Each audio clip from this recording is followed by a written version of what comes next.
What is up, YouTube? I'm back here with another video for you today, and today I'm actually making a tortoise enclosure for my Russian tortoise.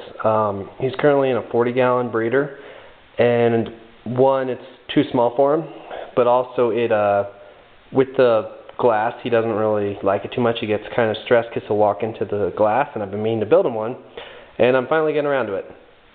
So I just wanted to take you guys through my how-to on how to build a tortoise enclosure. I'm actually going to be building two. I'm building one for the Russian and then one for the Eastern Box Turtle. And the Box Turtle one I'm going to do, I don't know if I'm going to use the exact same platform or not yet.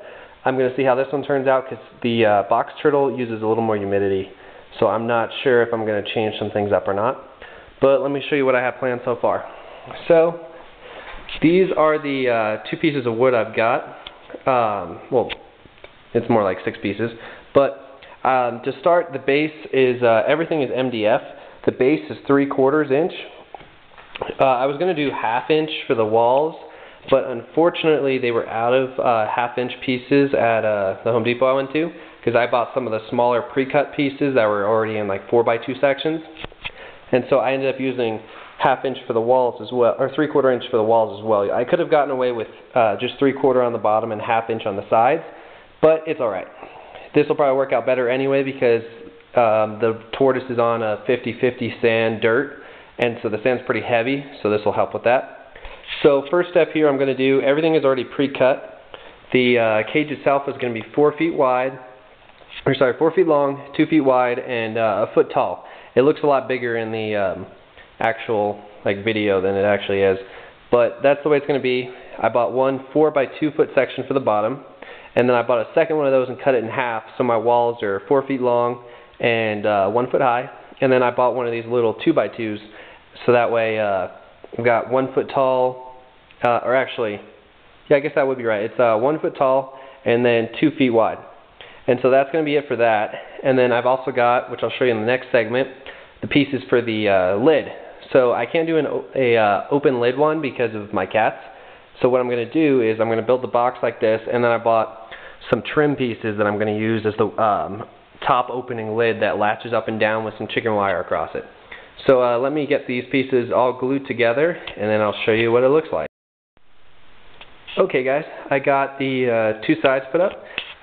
Got wood glue on them right now, and I've got a piece of a shelving unit and a bunch of the skid plates from my car that are pretty heavy on top of here, just as weight to kind of hold this thing down while it dries. Once I got to give it at least a half hour, it says. I'm probably going to give it more like an hour, and then I'll do the two little corner pieces here with those little 1x2 that I've got sitting across here just for weight. So what I'll have to do is I'm not entirely sure how I'm going to do it yet, because this piece is going on the outside right here, unless I might just remeasure in here and do one more cut for, remeasure in here and have it flush inside there would probably look better, and it would probably also be tighter. So I'm probably going to have to cut these ones just a little bit. But yeah, until that dries, on to the next step. Okay, I am back. Sorry about the darkness. It's dark out now. I'm done for the night just because I ran out of daylight and it's too loud for the neighbors. I don't want to disturb them. But this is how far I got tonight. Most of it was just letting the wood glue dry.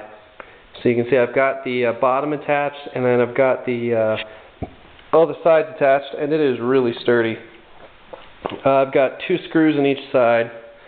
So there's 8 screws, and then I'm going to let it sit overnight and then flip it over to do the bottom screws into the walls, just so I give that glue a little bit longer to dry. And you can see there's a lot of room inside here for my little tortoise. He's not too big.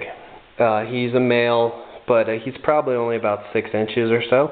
I know some people might say 4x2 is not big enough for a Russian tortoise or a box turtle. But for now, these size tanks will work for my guys until I can upgrade down the road. So I hope you like the progress, and then I will come back with the bottom screwed in and then the lid attached. Hey guys, this is just going to be a quick before and after for you. of the pretty much finished tank. It's 4 feet long, 2 feet wide, and it's got the Russian tortoise and the Eastern box turtle in it now. I know some people don't like to mix species, but I've had no issues with them being mixed. They have pretty similar requirements.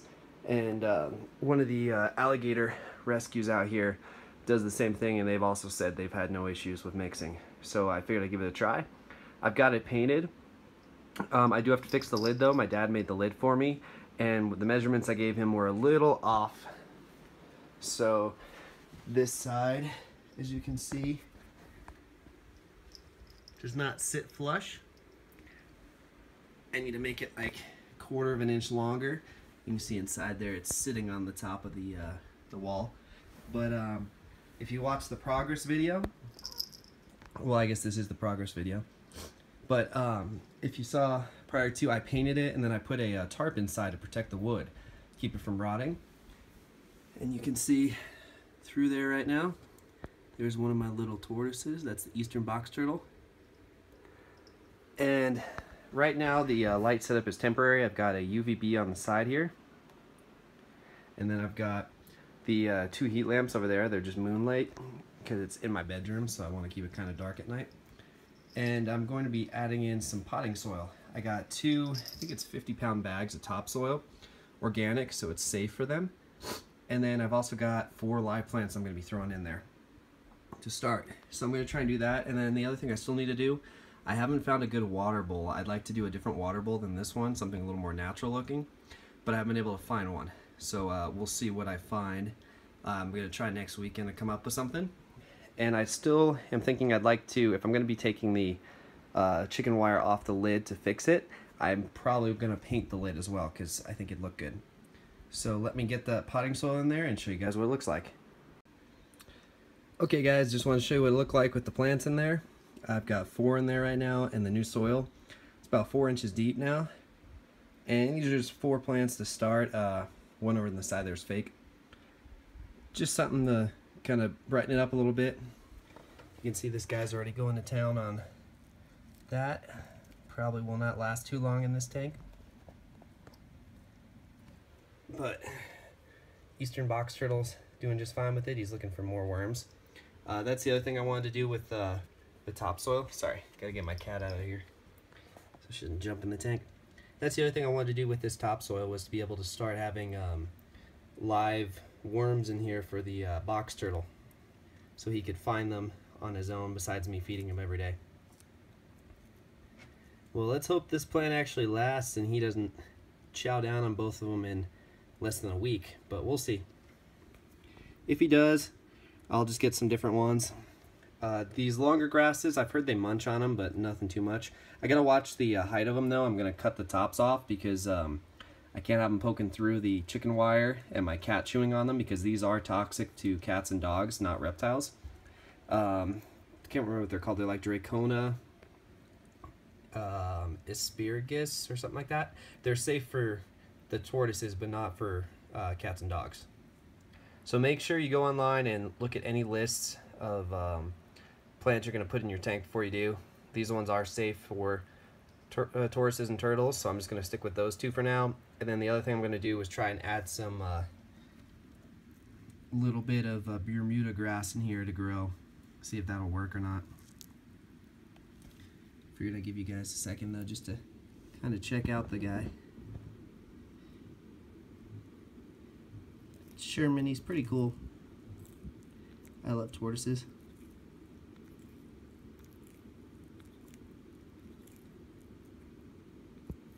But he seems to be enjoying his new plant additions.